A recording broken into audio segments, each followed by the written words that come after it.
Yeah, this year, Mike, unfortunately, we just have to reminisce a little bit about the fairs in the absence of state fairs across the country in 2020.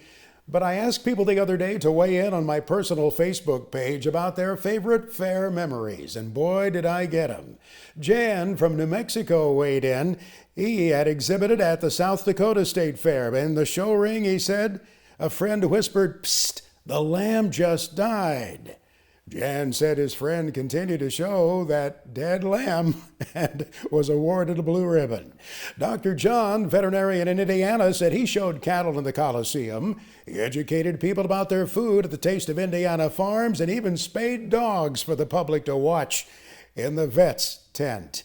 And Andy in Virginia said in his wife's family, all 7 kids had projects at the West Virginia State Fair. And the 4 sisters, here's a photograph. The 4 sisters showed their Holstein heifers in their white show bibs, handmade by their mom. One more photograph and memory to share from Christy in Illinois. She was at the Indiana State Fair with her brother Willie and her dad Bill Couch. They wore their Wrangler brush popper shirts, Christy said. They were all the rage back then.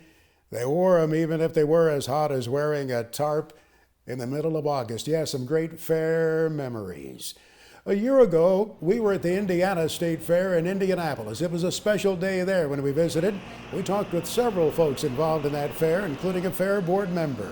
I'll share that visit with you again. Now, we do have some other things like the circus and the rides, but that brings people in so that we can teach them about ag education. Being in a metropolitan area, do you worry about losing sight of that heritage and the importance of the ag industry? Absolutely. That's why we have over 12,000 kids a year after the state fair come over here for field trips, because a very small percentage of the kids that come to the fair today actually know where their milk comes from or their green beans or ice cream. They just think it comes from Kroger. And to help carry out that mission of educating consumers, Corteva AgriScience sponsors a featured farmer program at the Indiana State Fair, putting a farming operation in the spotlight every one of the 17 days of the fair. Heidi Spahn with Corteva told me why they do it. The goal is, as fairgoers are further removed from farms, to connect them back to agriculture and farming. And we want to show diversity of farming across the state, both from a geographical standpoint and all the different markets that are served. Those featured farmers put in the spotlight by Corteva AgriScience participate in panel discussions during the fair. Cindy Ramsey was on one of those panels.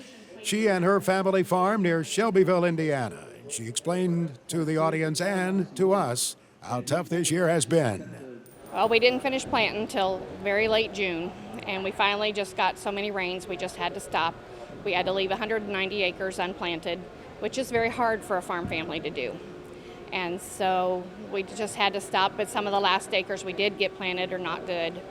So we pray for the best and hope that we have enough of a crop and pray that the insurance will cover what we don't. Another one of those featured farmers at the Indiana State Fair was Tom Dull.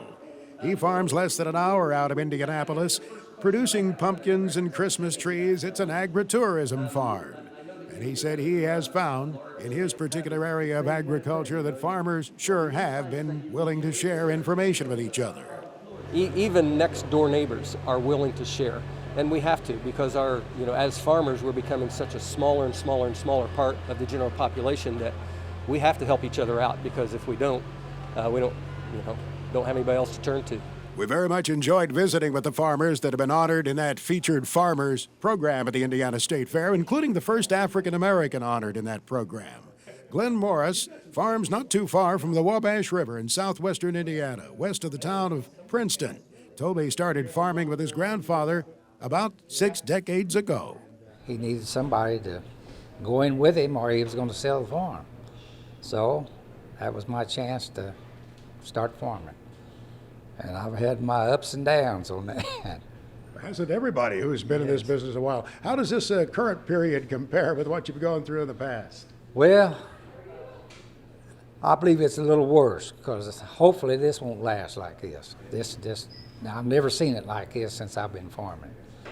But back then, they didn't have the levees in, and you'd lose a crop, they'd get about shoe top high, and everything would be looking good, and all at once we'd get a big flood, and that was it. I mean, for the year, because it just, you know, the levees, they didn't have the levees, and it was just kind of tough. Yes, we enjoyed that visit with Glenn last year at the Indiana State Fair. When you're at a fair, it's just natural to reminisce a little bit, and this year, in the absence of the fairs, it's fun to recall prior experiences there too, Mike.